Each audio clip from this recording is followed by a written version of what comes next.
असंख नाव असंख थाओ, आगम आगम असंख लोय। असंख कहे सिर भार होए, अखरी नाम अखरी साला। अखरी ज्ञान गीत गुण गा, अखरी लिखण बोलण बाण। अखरा सिर संजोग वखाण, जिने लिखे तिसर नाय। ज्यों फुरमाए त्यों त्यों पाए, जेता कीता तेता नाऊं। विण नावै नाही को थाऊं, कुदरत कवण कहा विचार। वार्या न जावा एक वार, जो तुद भावे साई भलिकार। तू सदा सलामते निरंकार। ओ जो सदैवी है, सलामत है, निहचल है, आकार तो रहत है। उस दी कुदरत विच की कुछ हो रहा है।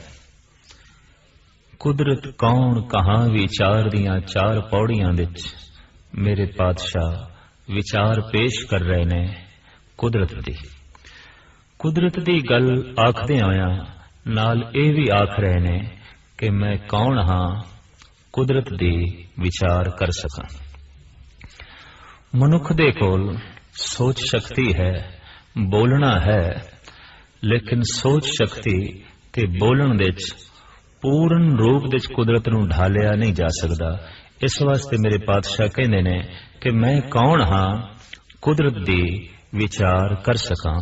फिर भी जो कुछ अनुभव विच आया है, सतगुरुदेव जी महाराज उसका वर्णन कर रहे ने। असंख नाव असंख थाव। कोई भी थां टिकाणा है, नाम करके जानिया जाता है। थां टिकाणा वस्तु पदार्थ जीव जंतु कीड़े मकोड़े पशु पंखी बनस्पति सब ए थाव ने, सब इन्हां दा स्वरूप है और सब दा ए नाम है। वस्तु दी पहचान हस्ती दी पहचान प्रथम नाम करके ही होंदी है। इस वास्ते हर वस्तु नूं हर हस्ती नूं मनुख ने बकायदा नाम दिते ने। हर मुल्क दा नाम है, हर शहर दा नाम है, हर कस्बे दा नाम है, हर गली दा नाम है, हर सड़क दा नाम है, हता कि हर बीमारी दा नाम है, हर दवाई दा नाम है। और इस तो अगे जाइए पंज तत्तां दे नाम ने ते पंज तत्तां तो बड़े साजो समान दा संसार दा भी अपना एक नाम है। सूरज चंद तारे ग्रह नक्षत्र ये भी एक नाम ने। जो कुछ मनुख दे दृष्टि गोचर होया है, मनुख ने फौरन उसनू अपनी बोली दे आधार ते नाम दिता है, क्योंकि समझ आ गई कि नाम तो बिना ज्ञान लेना बहुत औखी गल है और ज्ञान तो बिना वस्तु की असलियत नू जानना ते उहदे नाल संबंध जोड़ना बड़ा औखा होवेगा। जिथे कुदरत दे जर्रे जर्रे नू मनुख ने नाम दिता, उत्थे मनुख ने मनुख नू भी नाम दिता है। हर मनुख दे नाम ने। ते जद कृत मंडल दे नाम रख के मनुख वेला होया, तां फिर मनुख ने करते पुरख नू भी नाम दिता है। इस वास्ते कि करते पुरख की पहचान हासिल करने वास्ते भी पहले नाम चाहिए। इतनी गल स्पष्ट है, वजूद पहले है, नाम बाद विच है। हस्ती पहले है, नाम बाद विच है। पुत्र दा जन्म पहले होया है, नाम बाद विच रखिया गया। प्राकृतिक मंडल दा जन्म पहले होया है, नाम देण दी सूझ दा जन्म बहुत बाद विच होया, बहुत बाद विच होया। तो जैसे पदार्थ नू अपनी बोली दे आधार दिते मनुख ने वख वख नाम दिते ने, परमात्मा नू भी मनुख ने अपनी बोली दे आधार दिते वख वख नाम दिते ने। खुदा है, अल्लाह है, राम है, रहीम है, कृष्ण है, मधुसूदन है, माधव है, करतार है, निरंकार है, वाहिगुरु है, सतनाम है, अनंत नाम ने। और साहिब कहते बलहारे जाऊं जेते तेरे नाम है। नाम लैके कोई चीज जन्म नहीं लेंदी, हर चीज अनाम आउंदी है।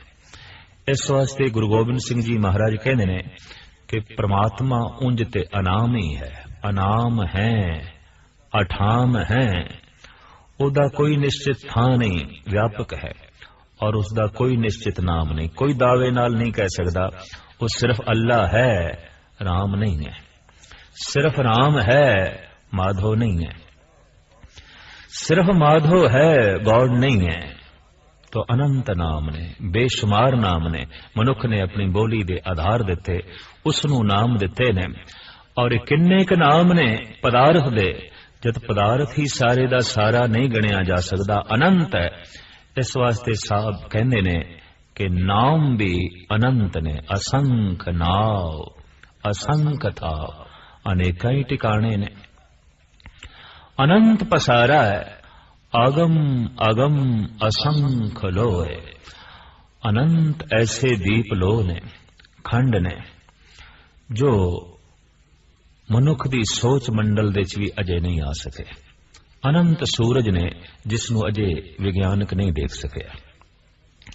ऐसे ऐसे ग्रह नक्षत्र ने जिन्हां दी कियास आराइयां ते ने, पर अजे वो दृष्टि दे च नहीं आए, अजे वो पकड़ दे च नहीं आए। तो साहिब कहते हैं अनंत पसारा है, परे तो परे दा पसारा है, इस दीद तो परे दी गल है। अनेकां लो ने, अनेकां खंड ने, जो अगम ने। अगम उन्होंने कहते ने जिथे तक मनुख दी किसी भी शक्ति दी पहुंच ना होवे, ना तन दी पहुंच, ना दिमाग दी पहुंच। दो दफा कहा सतगुरु ने अगम अगम, ना शरीर दी पहुंच होवे, ना इंद्रियां दी पहुंच, और ना ही मन दी पहुंच जिथे होवे। ऐसे पसारे भी हैगे ने कुदरत दे च, इस तरह दे लो भी हैगे ने, इस तरह दियां पुरियां भी हैगियां ने, और किनियां ने असंख जो गिनियां नहीं जा सकदियां। असंख कहें सिर भार होए। फिर सतगुरुदेव जी महाराज इत्थे कहंदे कि जगत दे इस पसारे नू अगर असंख भी कह दिता जाए तां सिर दे ते भार पैगा गलत बयानी करन दा बोझ है। इत्थे असंख तो मुराद हिंदसा। जगत दी बनतर नू असंख हिंदसे नाल नहीं जोड़िया जा सकता। भी फलानी चीज असंख है, फलानी हस्तियां असंख ने, फलाने जीव जंतु असंख ने। साहिब कहते नहीं, भार पै जाएगा। असंख आख के सब कुछ दी गिनती हो गई कि जिस दी गिनती हो गई ओदी सीमा बन गई, जिदी सीमा बन गई वो पकड़ दे च आ गया, जो पकड़ दे च आ गया वो पूज नहीं है, वो प्रतिष्ठा करने योग नहीं रहता। उत्थे मनुख दा सिर नहीं झुकदा। सिर ते उत्थे झुकदा है जिन्नू पकड़िए ते पकड़ दे च ना आवे, जिन्नू सोचीए ते सोच दे च ना आवे, जिन्नू कथन करिए ते कथन करन दे च ना आवे, जिदा अनुभव करिए ते पूर्ण तौर ते अनुभव दे च भी ना आवे, मस्तक उत्थे झुकदा है। हैरानगी दा जन्म उत्थे है, बिस्मात दा जन्म उत्थे है।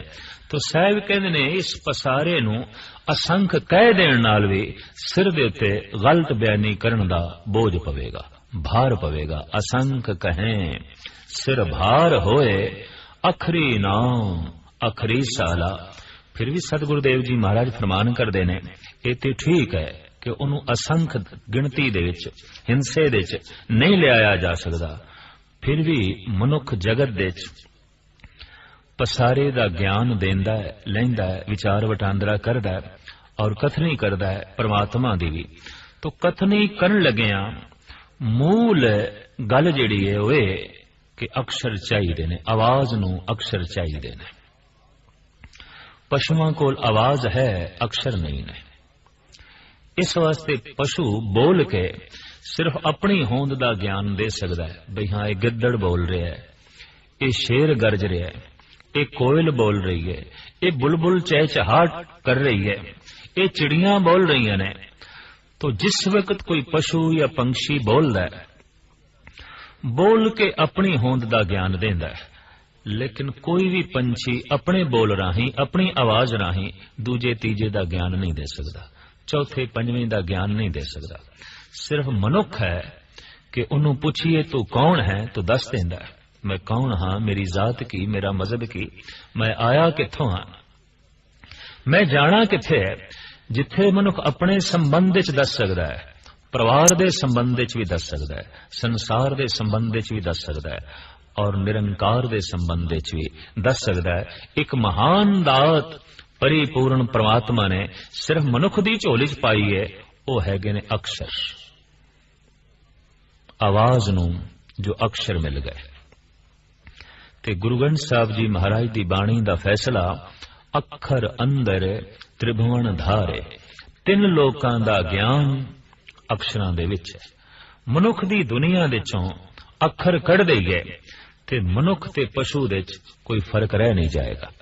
जिस दिन मनुख दे कोल अक्षर नहीं सन, सिर्फ आवाज सी, इशारे सन, मनुख इतना विकासशील नहीं हो सकिया सी, पछड़े होया सी, जंगलां दे च रहिंदा सी ते इहदे कोल सिर्फ इशारे सन। पानी पीना है तो पानी पीण दा एक इशारा सी, भुख लगी है तो भुख लगण दा एक इशारा सी, जे ना करनी है तो सिर हिला देंदा सी, जे हां करनी है तो हां दी तरह सिर हिला देंदा सी। इस तरह के 8-10 इशारियां दे नाल मनुख नाल संबंध जुड़े हुए सन। सहजे सहजे अपने जज्बात नूं, अपने भाव नूं बोलां दे राही, अखरां दे राही प्रगट करन दी जांच आ गई तो हर देश आबोहवा के मुताबिक मनुख की रसना दे चों कुछ बोल निकले, कोई अक्षर जो है निकले और इस वास्ते अनंत भाषावां बन गईयां, अनेकां तरह दियां बोलियां दा जन्म हो गया। तो साहिब कहंदे ने मनुख दी दुनिया दे च जितना ज्ञान ध्यान है, देन लेना ज्ञान दा, विचार दा, सब कुछ अखरां दे च बंद है। अखरी नाम जिन्ने नाम ने अक्षरां दे विच ने। अगर कोई ये आखे कि मैं अक्षर कोई भी जबान चो कढ़ना नहीं, उच्चारण नहीं करना, किसी का नाम भी नहीं ले सकेगा। नाम ते अखरां दे च बंद है और अखरां दी इतनी वड्डी महानता, जिस अखरां दे च परमात्मा दा ज्ञान है, उन्हां अखरां नूं आखे परमात्मा दे रूप ने। अखर अंदर त्रिभुवन धारे। तो अखरी नाम, अखरी साला, सिफतो सलाह करनी है परमात्मा दी, किसी देश दी, किसी व्यक्ति दी, किसी संत दी, किसी महात्मा दी। जद भी सिफतो सलाह करनी है अखरां तो बिना नहीं कर सकांगे। बोल, आवाज, इनू अक्षर चाहिए ने। इस वास्ते मनुख दी दुनिया दे अखरां दी बहुत वड्डी महानता है। साहिब कहंदे ने सिफतो सलाह भी अखरां दे बंद है। अखरी ज्ञान गीत गुण गा। अखरां दे विच ही सारे दा सारा ज्ञान है। चाहे ज्ञान किसी भी पक्ष दा होवे, चाहे वो प्राकृतिक ज्ञान होवे, चाहे वो कला दा ज्ञान होवे, ते चाहे वो धर्म दा ज्ञान होवे, सारे दा सारा अखरां दे विच बंद है। ते ज्ञान दियां ये 3 धारावां मनियां गईयां ने। प्रकृति दा ज्ञान, मादे दा ज्ञान, कला दा ज्ञान और धर्म दा ज्ञान। जिहदे कोल सिर्फ प्रकृति दा ज्ञान है उन्होंने विज्ञानक कह देंदे ने, साइंसदान कह देंदे ने। जिहदे कोल सिर्फ कला दा ज्ञान है, कलाकार है, आर्टिस्ट है, और जिहदे कोल धर्म दा ज्ञान है, ईश्वर दा ज्ञान है, उन्होंने संत कह देंदे ने, ब्रह्म ज्ञानी कह देंदे ने। पर एक खास कमी जो वेखण दे च आई है कलाकार और विज्ञानक दे च, होए कि जिहदे कोल प्रकृति दा ज्ञान है उहदे कोल कला दा ज्ञान नहीं है। प्राकृतिक मादा ठोस है, इहदी चीरा फाड़ी करके, इहदी गहराई दे च झात मार के ते प्रकृति दियां मूल राज भरियां गल्लां नूं जान लैण वाला अक्सर हिरदे दे गहरे तल दे च उतरना भुल जांदा है। इस वास्ते कोई विज्ञानक संगीतकार नहीं होवेगा, कवि नहीं होवेगा, मूर्तिकार नहीं होवेगा, चित्रकार नहीं होवेगा, क्योंकि वो बाहर मादे दे झात मारदा है, हिरदे दे झात नहीं मारदा। कला दा जन्म उदों हुंदा है जद कोई हिरदे नूं गहराई दे वेखदा। इतनी गल ते स्पष्ट है कि एक चंद्रमा नूं जिस दृष्टि नाल विग्यानक वेखदा है, कलाकार नहीं वेख सकेगा। रेत दे जर्रे नूं प्राकृतिक खोजी जिस ढंग नाल वेखदा है, एक कलाकार नहीं वेख सकेगा। एक साधारण मनुख उस ढंग नाल नहीं वेखदा। एक दरख्त नूं या मनुख दे शरीर नूं एक प्राकृतिक खोजी साइंसदान जिस ढंग नाल देखदा है, आम साधारण मनुख किसी होर ढंग नाल देखदा है, क्योंकि साइंसदान कोल गहरी दृष्टि, वो बहुत गहरा वेखदा है। मनुख दे शरीर दे की है, दरख्त दे अंदर की है, रेत दे जरियां दे की छुपिया पिया है, सूरज चंद तारियां दे अंदर की कुछ है। इस तरह की खोज जिस दे अंदर है और जो कर रहा है साइंसदान है, पर ऐसा पुरुष कलाकार नहीं होंदा। कलाकार थोड़ा जिहा गहरे जांदा है। और इतनी गल स्पष्ट हो गई है कि जीवन दे जिस पहलू दा मनुख दे कोल ज्ञान जितना ज्यादा है, दूजे पहलुआं दे चो इतना ही अज्ञानी हो जाता है, उतना ही नासमझ हो जाता है। जिहड़ा मनुख जितना ज्यादा गहरा वड्डा साइंसदान है, उस संगीत दी दुनिया च उतना ही नासमझ है, वो कविता दी दुनिया दे उतना ही नादान है, वो मूर्ति ते चित्रकारी दी दुनिया च बिल्कुल नासमझ है। पर जिहड़ा महान चित्रकार है, चित्र दी दुनिया च खो गया है, रंगां दी दुनिया च खो गया है, वो प्राकृतिक खोज दे बारे बिल्कुल अज्ञानी है, नासमझ है। जीवन दे हर पहलू दा बोध एक जिंदगी दे किसी कोल नहीं हो सकता। ते कुदरत दा नियम कि जिहड़ा जिस पहलू दे जितना अगे वध जांदा है, बाकी पहलुआं दे उतना ही ज्यादा पछड़ जांदा है।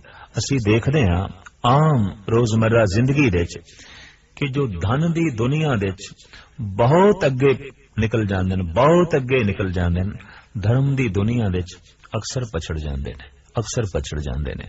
किसी एक पहलू दे ही बहुत शिखर दा विकास कीता जा सकदा है।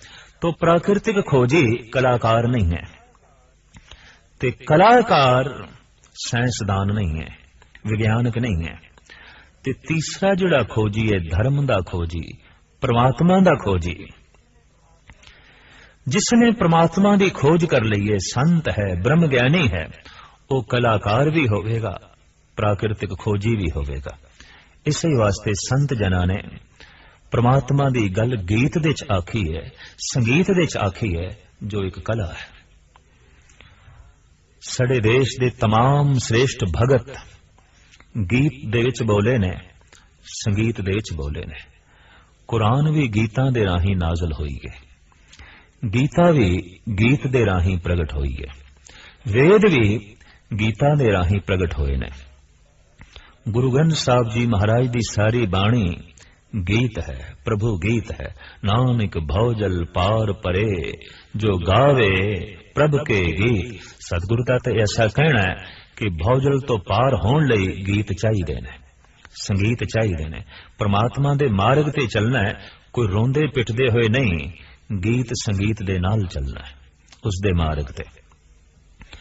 और कुदरत ने एक नियम बना दिता है कि रोंदे होयां दा अक्सर रोंदियां होयां नाल ही संबंध जुड़दा है, मुरदियां दा मुरदियां नाल, जीवदियां दा जीवदियां दे नाल, कलाकारां दा कलाकारां नाल संबंध जुड़दा है, मूर्खां दा मूर्खां नाल ही जो है संबंध जुड़दा है। तो प्रभु ते आनंद दा सोम है, उत्थे ते अनहद वाजे पे वजदे ने, ते ओदे दर ते ओही पहुंच सकदा है जो गीत संगीत दे नाल जावे। वरना प्रभु नाल संबंध जुड़ना ही औखा हो जाएगा, परमात्मा नाल संबंध जोड़ना ही बहुत कठिन हो जाएगा। तो जो संत है वो कलाकार भी है। और सबूत है कि दुनिया के तमाम श्रेष्ठ संत जना ने कला गीत संगीत दे राही परमात्मा की गल आखी है, ईश्वर की गल आखी है। लेकिन संत प्राकृतिक खोजी भी होंदा है।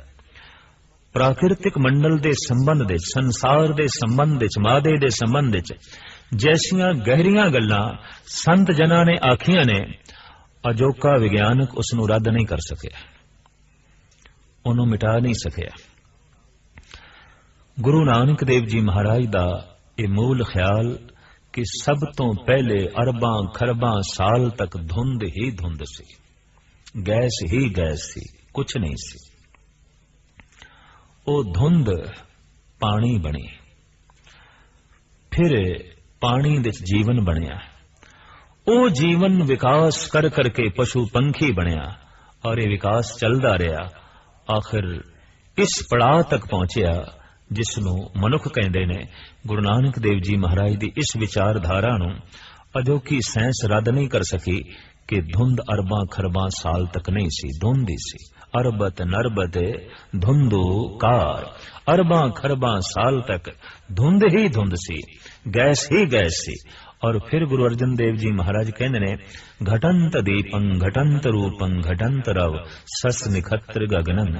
ये नक्षत्र, ये गगन, ये सूर्य, ये चंद्रमा, ये पृथ्वी सब घट रहे ने। सत्या घट रही है, शक्ति छीण हो गई है। जो वस्तु आलमे वजूद विच आई है वो जितनी मुद्दत व्यतीत करेगी आखिर पुरानी होवेगी, बुढ़ी होवेगी, शक्ति उसकी छीण होवेगी। सिर्फ यही नहीं कि मनुख बुढ़ा होंदा है, धरती भी बुढ़ी हो जाती है। एक दिन सूरज ने भी ठंडे हो जाना है, जिस तरह एक दिन मनुख ठंडा हो जाता है। मनुख ठंडा हो गया, मर गया, सूरज ठंडा हो गया, मर गया। गुरु ग्रंथ साहब जी महाराज की बाणी के मुताबिक जैसे अनंत लोग रोज ठंडे हो रहे ने, पर रोज जम रहे ने, रोज ही अनंत सूरज ठंडे हो रहे ने ते नवे सूरज पैदा हो रहे ने। ये पसारा खिन खिन विच बड़े वड्डे पद्धर विच प्रगट हो रहा है। हरन भरन जांका नेत्र फोर, एक अख दे पलक दे झमकने दे अनंत पृथ्वियां जन्म लै रही ने, अनंत पृथ्वियां मिट रही ने, नाश हो रही ने। और साहब कहते ने जो चीज बन जाती है आखिर सहजे सहजे उसकी पूर्ण होने का एक शिखर है, फिर घटना शुरू हो जाता है। जैसे मनुखी बच्चे का जन्म होया, ये वध रहा है, पर किन्ने चिर तक वधेगा? सिर्फ 40 साल तक। 40 पुर होए 85 पग खिसे 60 के बुढ़े पावे। सतगुरुदेव जी महाराज कहते ने शरीर की पूर्णता 40 साल तक हो जाती है, अगों नहीं होवेगी। हुण घटना शुरू होवेगा, दंद कमजोर होणगे, अखां कमजोर होणगियां, कुवते गोयाई कथन शक्ति कमजोर होवेगी, स्रोत शक्ति कमजोर होवेगी, सोचण शक्ति कमजोर होवेगी। सतगुरु कहंदे ने पग खिस गया, जवानी दा पग खिस गया। 40 साल ते जाके मनुख पूरा हो गया, हुण घटना शुरू। 40 साल तक वधदा रहा, हुण घटना शुरू होया। और 60 साल दा आके बुढ़ा हो गया, इनू कहंदे ने वृद्ध हो गया।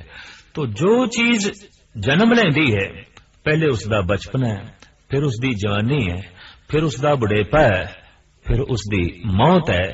ये नियम रेत दे जर्रे तो लेके सूरज चंद तारियां तक एक समान लागू है। तो जो संत है वो विज्ञानक भी है, जो संत है वो कलाकार भी है। इस वास्ते संत नूं पूरन कहंदे ने, विज्ञानक नूं पूरन नहीं कहंदे, कलाकार नूं पूरन नहीं कहंदे। कला दा बोध है, बाकी कुछ भी नहीं है। सिर्फ प्रकृति दी खोज है, बाकी कुछ भी नहीं जानता। प्राकृतिक खोज शरीर दी खोज है, कला दी खोज हृदय दी खोज है, परमात्मा दी खोज आत्मा दी खोज समग्र दी खोज है, पूर्णता दी खोज है। इस वास्ते संत नूं पूरन पुरख कहंदे ने, ब्रह्म ज्ञानी नूं पूरन पुरख कहंदे ने। क्यों कि जीवन दे हर पहलू दी जानकारी ओदे कोल है, जीवन दे हर पहलू दा ज्ञान ओदे कोल है। तो साहब कहंदे ने ये जिहड़ा ज्ञान है हुण दूसरे नूं भी देना है, तो अखरां दे भांडे विच परोस के ही देना पेगा। भोजन बनाना है, भांडे चाहिए ने, भोजन वंडना है, भांडे चाहिए ने। आखिर हत्थां दे उत्ते भोजन बनाया भी नहीं जा सकदा ते हत्थां दे उत्ते सारा भोजन वंडना भी बड़ा औखा है। तो जो जाने है ज्ञान, इनू जानन लई भी अखर चाहिए ने और जणान लई भी अखर चाहिए ने। किसी को ज्ञान लेना है तो बकायदा अखर चाहिए ने, किसी नूं ज्ञान देना है तो बकायदा अखर चाहिए ने। इस वास्ते साहब कहंदे ने जितना ज्ञान है, जितने गीत ने, जितने गुण ने, उन्हां दी सिफतो सलाह जितनी है, सारी दी सारी अखरां विच बंद है। अखरी लिखण बोलण बाण, बोलियां दे बाण वख वख बोलना। अनंत तरह दियां जिहड़ियां बोलियां ने, बाण ने, वख वख भाषावां ने। साहिब कहंदे ने सब कुछ अखरां दे विच है ਤੇ ਜੋ ਕੁਝ ਅਸੀਂ ਲਿਖਦੇ ਹਾਂ ਸਾਰੇ ਦਾ ਸਾਰਾ ਲੇਖਾ ਜੋਖਾ ਵੀ ਅਕਸ਼ਰਾਂ ਦੇ ਵਿੱਚ ਹੈ। ਅੱਖਰਾਂ ਸਿਰੇ ਸੰਜੋਗ ਵਖਾਣ, ਦੋ ਇਸ ਤਰ੍ਹਾਂ ਦੇ ਬੋਲ ਮਿੱਠੇ ਬੋਲੇ ਗਏ, ਸੰਜੋਗ ਜੁੜ ਗਏ, ਦੋ ਮਿੱਤਰ ਬਣ ਗਏ, ਪਤੀ ਪਤਨੀ ਦਾ ਰਿਸ਼ਤਾ ਜੁੜ ਗਿਆ ਦੋ ਬੋਲਾਂ ਨਾਲ, ਦੋ ਅਕਸ਼ਰਾਂ ਨਾਲ। ਆਖਿਰ ਜੋ ਅੱਖਰ ਦੋ ਓਪਰੇ ਮਨੁੱਖਾਂ ਦਾ ਸੰਜੋਗ ਬਣਾ ਦੇਣ, ਦੋ ਅੱਖਰ ਦੋ ਓਪਰੇ ਮਨੁੱਖਾਂ ਵਿੱਚ ਗੂੜੀ ਮਿੱਤਰਤਾ ਪੈਦਾ ਕਰ ਦੇਣ। ਇਨ੍ਹਾਂ ਅੱਖਰਾਂ ਦੀ ਕਿਤਨੀ ਮਹਾਨਤਾ ਹੈ, ਇਨ੍ਹਾਂ ਅੱਖਰਾਂ ਦੀ ਕਿਤਨੀ ਗੱਲ ਹੈ। ਤੋ ਸਾਹਿਬ ਕਹਿੰਦੇ ਨੇ ਜਗਤ ਦਾ, ਪਰਮਾਤਮਾ ਦਾ, ਗੁਰੂ ਦਾ ਜਿਤਨਾ ਸੰਜੋਗ ਹੈ, ਜੋ ਜੁੜਨਾ ਹੈ, ਅੱਖਰਾਂ ਦੇ ਅਧੀਨ ਹੈ। ਅੱਖਰ ਕੱਢ ਦਈਏ ਤੋ ਮਨੁੱਖ ਨਾਲ ਜੁੜਨਾ ਵੀ ਔਖਾ ਹੈ, ਪਰਮਾਤਮਾ ਨਾਲ ਜੁੜਨਾ ਵੀ ਔਖਾ ਹੈ। ਅੱਖਰਾਂ ਸਿਰ ਸੰਜੋਗ ਵਖਾਣ। ਪਰ ਇੱਕ ਗੱਲ ਹੁਣ ਗੁਰੂ ਬਾਬਾ ਇਸ ਦੇ ਜੋ ਖਾਸ ਬਿਆਨ ਕਰਦੇ ਨੇ, ਜਿਨ ਇਹ ਲਿਖੇ ਤਿਸ ਸਿਰ ਨਾਏ, ਜਿਸਨੇ ਜਗਤ ਦਾ ਸਾਰੇ ਦਾ ਸਾਰਾ ਗਿਆਨ ਅੱਖਰਾਂ ਦੇ ਵਿੱਚ ਬੰਦ ਕਰ ਦਿੱਤਾ ਹੈ, ਉਹ ਆਪ ਪੂਰਨ ਰੂਪ ਵਿੱਚ ਅੱਖਰਾਂ ਵਿੱਚ ਨਹੀਂ ਹੈ, ਅੱਖਰਾਂ ਤੋਂ ਨਿਆਰਾ ਹੈ। ਭਗਤ ਕਬੀਰ ਜੀ ਮਹਾਰਾਜ ਕਹਿੰਦੇ ਨੇ, ਓੰਕਾਰ ਆਦ ਮੈਂ ਜਾਣਾ, ਲਿਖ ਅਰ ਮੇਟੇ ਤਾਏ ਨਾ ਮਾਨਾ। ਮੈਂ ਉਸ ਨੂੰ ਓੰਕਾਰ ਜਾਣ ਲਿਆ ਜੋ ਮੇਰੇ ਹਿਰਦੇ ਵਿੱਚ ਅੰਕੁਰਿਤ ਹੋ ਗਿਆ ਬੋਲ ਬੋਲ ਕੇ। ਪਰ ਹੁਣ ਜ਼ਮੀਨ ਦੇ ਤੇ ਓੰਕਾਰ ਲਿਖਦੇ ਆ ਤੇ ਮਿਟਾ ਦੇ ਆ, ਇਹ ਓੰਕਾਰ ਪ੍ਰਗਟ ਵੀ ਨਹੀਂ, ਇਹ ਓੰਕਾਰ ਨਾਸ ਵੀ ਨਹੀਂ ਹੋਇਆ। ਇਹ ਠੀਕ ਹੈ ਕਿ ਉਹਦੀ ਹੋਂਦ ਅੱਖਰਾਂ ਦੇ ਰਾਹੀਂ ਪ੍ਰਗਟ ਹੋਈ ਹੈ। ਅੱਖਰ ਰਸਨਾ ਨੇ ਉਚਾਰਨ ਕੀਤੇ ਨੇ ਤੇ ਰਸਨਾ ਦੇ ਉਚਾਰਨ ਕੀਤੇ ਹੋਏ ਅੱਖਰ ਹਿਰਦੇ ਦੀ ਤਖਤੀ ਤੇ ਬਕਾਇਦਾ ਲਿਖੇ ਗਏ ਨੇ। ਇਸ ਵਾਸਤੇ ਕਬੀਰ ਕਹਿੰਦੇ ਨੇ, ਹੁਣ ਅੱਖਰ ਉਸ ਥਾਂ ਤੇ ਲਿਖੇ ਗਏ ਨੇ ਜਿੱਥੇ ਮਿਟ ਨਹੀਂ ਸਕਦੇ। ਓੰਕਾਰ ਅਮਿਟ ਹੈ ਔਰ ਅਮਿਟ ਅੱਖਰਾਂ ਵਿੱਚ ਮੇਰੇ ਹਿਰਦੇ ਵਿੱਚ ਪ੍ਰਗਟ ਹੋਇਆ ਹੈ। ਤਾਂ ਸਤਿਗੁਰੂ ਦੇਵ ਜੀ ਮਹਾਰਾਜ ਦਾ ਫਰਮਾਨ, ਉਹ ਪਰਿਪੂਰਨ ਪਰਮਾਤਮਾ ਆਪ ਅੱਖਰਾਂ ਦੇ ਚ ਨਹੀਂ ਹੈ। ਜਿਨ ਇਹ ਲਿਖੇ ਤਿਸ ਸਿਰ ਨਾਏ, ਜਿਸਨੇ ਜਗਤ ਦਾ ਸਾਰਾ ਲੇਖਾ ਜੋਖਾ ਸੰਜੋਗ ਅੱਖਰਾਂ ਦੇ ਵਿੱਚ ਬੰਦ ਕੀਤਾ ਹੋਇਆ ਹੈ, ਉਹ ਆਪ ਇਨ੍ਹਾਂ ਅੱਖਰਾਂ ਤੋਂ ਨਿਆਰਾ ਭਾਵ ਪੂਰਨ ਤੌਰ ਤੇ ਅੱਖਰਾਂ ਦੇ ਚ ਉਸ ਨੂੰ ਬਿਆਨ ਨਹੀਂ ਕੀਤਾ ਜਾ ਸਕਦਾ। ਅੱਖਰਾਂ ਦੇ ਸਾਰੇ ਦਾ ਸਾਰਾ ਅਸੀਂ ਉਸ ਨੂੰ ਨਹੀਂ ਢਾਲ ਸਕਦੇ। ਜਿਨ ਇਹ ਲਿਖੇ ਤਿਸ ਸਿਰ ਨਾਏ, ਜਿਉ ਫਰਮਾਏ ਤਿਉ ਤਿਉ ਪਾਏ। ਜਿਵੇਂ ਪਰਿਪੂਰਨ ਪਰਮਾਤਮਾ ਫਰਮਾਨ ਕਰਦਾ ਹੈ, ਹੁਕਮ ਕਰਦਾ ਹੈ, ਜੀਵਾਂ ਨੂੰ ਉਹੀ ਉਹੀ ਵਸਤੂ, ਉਹੀ ਉਹੀ ਰੰਗ ਰੂਪ ਪਦਾਰਥ ਪ੍ਰਾਪਤ ਹੁੰਦਾ ਹੈ। ਜੇਤਾ ਕੀਤਾ ਤੇਤਾ ਨਾਮ। ਇੱਥੇ ਨਾਮ ਤੋਂ ਮੁਰਾਦ ਹਸਤੀ ਸਰੂਪ। जैसे असी कहने फलाने का नाम बहुत उच्चा हो गया है, बहुत वड्डा हो गया है, तो हस्ती का प्रतीक है, उसकी हस्ती वड्डी हो गई है, उसकी समर्था बहुत वध गई है। तो साहब कहते जेड़ा ये कीता होया जगत है, ये सब कुछ उसका स्वरूप है, उसे दा ही रूप है।